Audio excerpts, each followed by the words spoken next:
స్వాములు వారు వచ్చి చిన్నదానా నీ అన్నగారిలో ఉండగా బాధపడద్దు, నీ అన్నగారికి వరపెడతాను, నిన్ను మహారాణిలో చూసుకుంటాను, నిన్ను 7వ భర్తలో గుళ్ళు గొప్పలో పెట్టి నిన్ను చక్కగా చూసుకుంటాను అనగాని ఇద్దరు నీ చూసావా ద్వారపాలికల కింద చేసి 7 కొనల వాడు ఆ గుడి ముందు ఒక పక్కన ఒకటి ఈ పక్కన పెట్టుకున్నాడు. చూసావా ఎంకరట్టుకుని ఉంటారు, అలాగా ఎంకరట్టుకుని కట్టుకుని ఉంటారు చూడు గుళ్ళుగా. ఎంకరబాబు గుడుకొని ఎక్కడైనా ఉంటారు, ఎక్కడైనా ఉంటారు.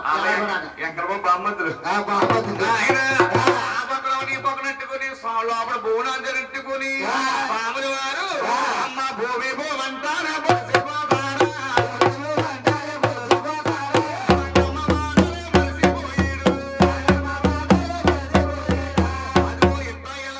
స్వాములు వారు బోనం చేసి 7వ భర్త మీద కాపురం చేస్తా ఉన్నారు.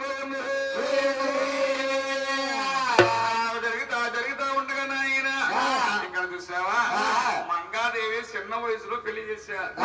ఓ భర్త అంటే ఏంటో తెలియదు, సంసారం అంటే ఏంటో తెలియదు. అలా మంగాదేవి పెరిగి పెద్దదైంది కాబట్టి బొమ్మల పెళ్ళిళ్ళాట అంటే తాటేకి బొమ్మలు చేసి బొమ్మల పెళ్ళిళ్ళాట ఆడుకునేవారు అప్పుడు అమ్మాయిలు.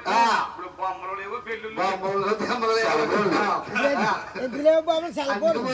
అన్ని పోయి ఆ బొమ్మల పెళ్లి ఆడుకుంటుంది మంగాదేవి. ఆడుకున్నప్పటికీ మంగాదేవి ఏం చేసిందంటే ఒక అమ్మాయి బొమ్మ తీసి కింద పడేసిందంట.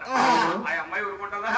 ఓ అమ్మ వచ్చేసి ఒలే మంగా అందుకే నీ మొగుడు నిన్ను వదిలేసాడు.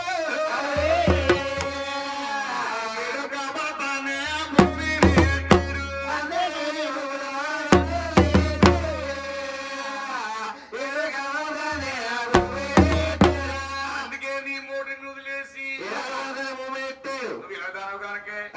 అలాగన్నప్పుడు నాయన భర్త ఇంకొక ఆవును తీసుకుంటే ఏ భార్య కన్నా బాధే కదా. కొమ్మరించుకుంటా తండ్రి గారు